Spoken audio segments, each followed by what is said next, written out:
Yep, I've been canning lots of lovely carrots,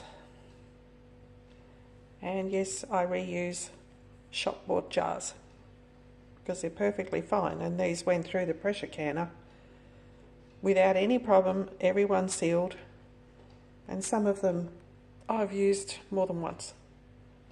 There's no reason why you can't can using these jars. So this is my bucket of scraps from the carrots and a few other things, and my new thing is trench composting. So I've been burying it in the garden beds where I'm planting things, so hopefully that will make a difference. It's absolutely beautiful, foggy morning. We've had 3 mornings like this now, and I love it. There's a few pansies that I've grown from seed, so with a bit of luck I'll get some colour soon. I managed to throw some manure around each of my fruit trees, at the back anyway. This is an apricot tree, and I'm keeping it short, so it should be happier. This is my mandarin tree that I've had in the ground for probably 5 years, and this is the first year that it has quite a bit of fruit on it. I don't know if you can see it, but there are fruits all over it. I'm very happy about that. And there's a lemon tree down there. It's doing well too. I've got quite a few citrus trees around the place. So this is my passion fruit that I bought deliberately and potted up, and what I'm going to do with that is plant it down the back in the other veggie garden once the weather warms up, and this way maybe it'll get a head start, because the other passion fruit that I had in there went crazy. It wasn't true. It wasn't the Ned Kelly one anymore, and the fruits that it did give me, they made me feel sick, so I ripped it out. These are my cabbage seedlings. They're doing pretty good. I'm going to plant them into the garden out the front, maybe out the back, I'm not sure, wherever I've got space. So with a bit of luck, after all this time of looking after them, they will give me some cabbages. And this is what's left of my cauliflower seedlings. The rest I've planted into the garden. Empty trays, and there's a few more. I might give these to my neighbour. She'll be able to put them in her garden. Here's a couple of new strawberry plants. I'm not giving up. I'm going to get strawberries one way or another. These are the red flowering variety. There's actually a flower on that one. And a bit of parsley that's not happy. So I've got another pot out the back, which is doing better. So these 2 fruit trees are out the front. That's peach, and the other one up there is a cherry, a white cherry. And with a bit of luck, they might grow nice and quickly, so that I will get some fruit before I become dust.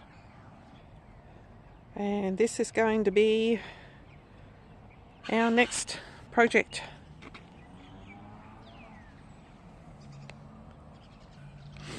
I don't like the way this part of the garden looks, because it looks kind of itsy bitsy with all the little garden beds, and it's quite fiddly to mow. So we're going to create, in front of these bushes and trees at the front here, we're going to put sleepers, and along the back of the fence, because we're going to put mulch. We're going to kill the grass and then put cardboard all along this whole area here, and then I will order some bush wood chips, they call them. Anyway, they're cheap and they do the job. And it'll be better. My husband won't have to go in and out between these trees trying to mow, and I'll have a whole new garden bed to play in. So the longer boards that you saw, they're going to go along this fence at the bottom to stop the birds from throwing the mulch through. And the sleepers will run down the front on the other side of these trees. Well, that's my dahlia bed, or one of them. A dahlia and a bunch of mixed flowers in there. That I've got to clean up and sort out, but there's time before I have to muck around with that one. And this bed is also dahlias at the end. There's a couple of roses on that side, and the roses on this side, they're going to come out, and I will find a space for them in the garden, because my beans, my climbing beans, they love to grow on this trellis. The year I put them in this bed, they went nuts and I ended up with loads and loads of beans. So I'm just going to put beans in there, but the roses have to come out first. And when we ordered all the topsoil, we had a fair bit of spare soil, so we put it in this bag, some of it, and I figured, well, I'm going to try and grow kohlrabi in there because I had so many kohlrabi seedlings and they're doing pretty good. And in this bag, which also had some spare topsoil in it, I put parsnips. Not doing so good, and they're going to seed. So anyway, doesn't matter. Alright, what you can see there, those little seedlings, are cauliflower that have popped in. And so far, they're still there. And they're in amongst the dahlias, but the dahlias aren't going to do anything for a while. So I figured I'll put my cauliflowers in there. And this bed is getting overrun with moss. It's driving me nuts. So what I've been doing is scraping it off, and I'm putting it around the edge where the grass likes to grow. I've got plenty of moss in there to continue this. And maybe the moss will smother the grass. Anyway, there's more cauliflowers on this side. Good place to put my tools. So these were bought at Bunnings, and I put them in a while ago. And you can see a bit of radish greenery popping up there. This is where I've been putting some of my trench compost. So, and down the middle here, I've got my ranunculus, which I haven't pulled out. I just leave them in the ground.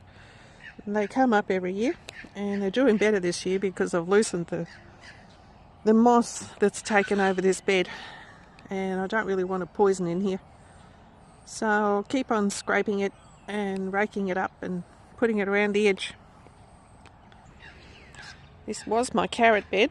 There's a few down there that were chewed up, and I'm saving this greenery. I'm going to dig it into the beds here.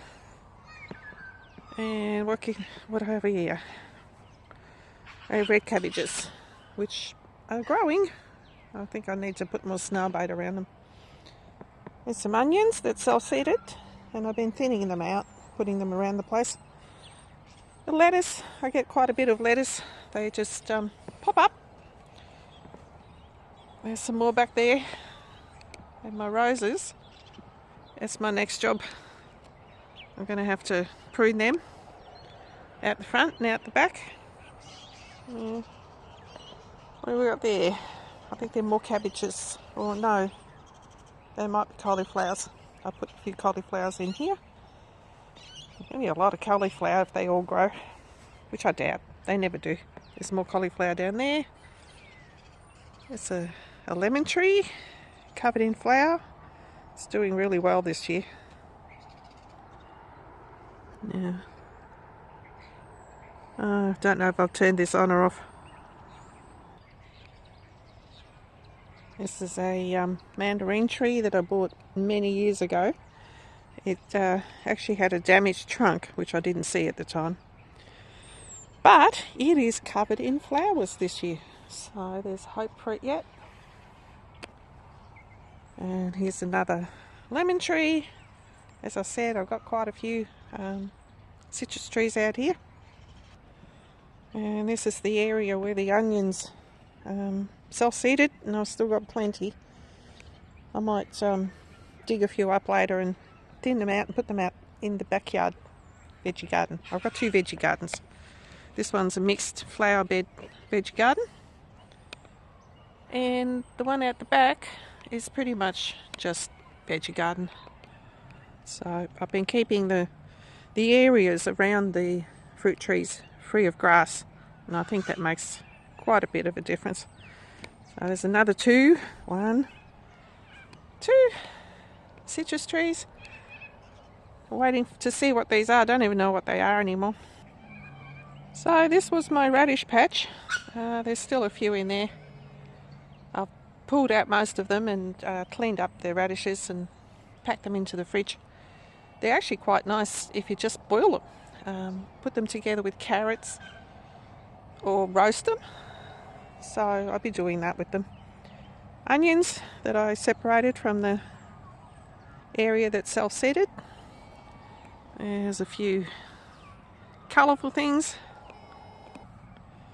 And I have more kohlrabi. I'll put a few in here. And it looks like they're getting bulbs. So maybe I got the timing right for once. And up there, capsicums, I just left them in. And so far, they're fine. The frost hasn't bothered them because, I don't know, maybe these trees stop the frost from falling on them. That's my one and only celery plant that survived. So I left it in, and there's a few peas there that'll climb up and give me some nice peas. And I did that trench composting around the peas as well. I did it at the back of these silver beet, or chard as some people call it. More onions. I'll put them everywhere. And there's a few more peas. These are the flat ones. Don't know what they're called. So there's plenty of those. And I've got some parsnips that's self-seeded, so letting them grow. And this is my broad bean bed that I've put a bit of string around so that they've got something to grow through, and hopefully they won't fall over. And there's my potato bed. There are potatoes in there, but they just sort of grew on their own. So I've covered them because, as you know, I've got cats that like to come in here, and for some reason they love coming into the potato bed, so I've covered it. And that's my purple leafed wattle tree, which is actually getting quite big now. So anyway, I'll sign off. I just wanted to show you the front yard veggie garden and the beautiful foggy morning that we've got. So next time I'll do a video of the backyard veggie garden. Okay, I'm going inside now because the camera's making my hand hurt. Old age, it's hard to to do stuff that I used to. Anyway, I will talk to you later, and once I do the other video I shall put that up as well. You all have a nice day, and I'll talk to you soon. Bye.